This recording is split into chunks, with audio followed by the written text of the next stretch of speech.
The video series is how to protect yourself against debit card fraud. But in this case, we're going to put you into the position of the criminal.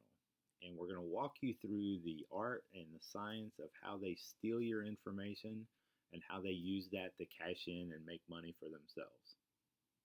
In one of the earlier videos, we talked about ways that they can steal your information from the ATM, from a grocery store, from a gas pump, just to name a few.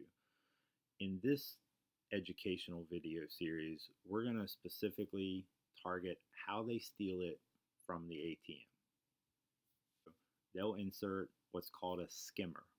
The skimmer actually sits inside the card reader, the place where you insert your card into the ATM. Its job is going to be to steal the information off of your card. The next step is to be able to capture the PIN numbers that you key in. There's a couple ways to do this. In the old world, 5-10 years ago, they would install a little small camera in the ATM to be able to watch you. However, that's not always 100% because you could cover up your PIN numbers with your hand. Some ATMs install a PIN pad shield to kind of cover up the number pad.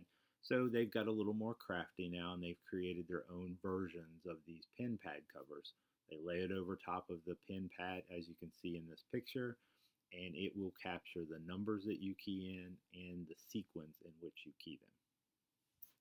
And multiple people will use that ATM throughout the day. You'll drive up, you'll put your card into the slot. The skimmer won't stop it from going in, but it'll read the information while your card is in there.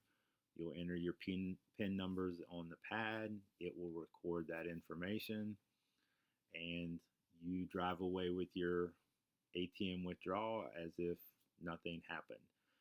Criminals will obviously try to target ATMs in high traffic areas. That way there's more money in it for them because they've been able to steal more card information. Next step for the criminal is to retrieve the information. So, step one, they installed the devices, the skimmer and the PIN pad reader or the camera, whichever they chose. When the normal customer goes up and does an ATM transaction, the skimmer reads the card, the PIN pad or the video camera records the PIN number, and then the criminal comes back to the machine. They take the skimmer out, they take the PIN pad control out, they connect it up to their computer, and they download the information from those devices onto their computer. Okay, now the criminal has to cash in. They have to get their money out of this information because the information on their computer does them no good. There's a couple ways they can do this. One way they can make money is by selling your card data on the dark web. The screenshot in front of you shows a service. I mean, it could just as easily be eBay. This is really crazy to think that this does actually exist on a dark web website. You've got a card that expires on December of 2019. First name is Daniel, Fort Wayne, Indiana, zip code. The cost of it is the Bank America card, and they're claiming at least that it's 100% valid at this point in time, and it only costs you $9.99. So you could buy that card number for $9.99. There's a little shopping cart off to the right-hand side of the screen. You just add the cards to your cart. Criminal can go out on Amazon. They can buy a stack of white plastic cards. They can buy the MagStripe reader, but it's also a piece of software that will encode the information on the MagStripe.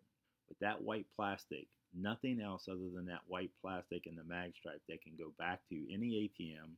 They can enter that white plastic card into the ATM, key in your PIN number, and withdraw cash directly from the ATM. Look for signs of tampering and certainly try to move the PIN pad shield, or when you put your card in, kind of wiggle a little bit and see if something gets in the way and stops the card from going into the ATM. These are things that can help you identify. And even though we've graded out on this screen, the one thing I would say is continue to watch your online banking transactions and see if there was any ATM withdrawals or purchases made that you just didn't do. I hope this video has helped you.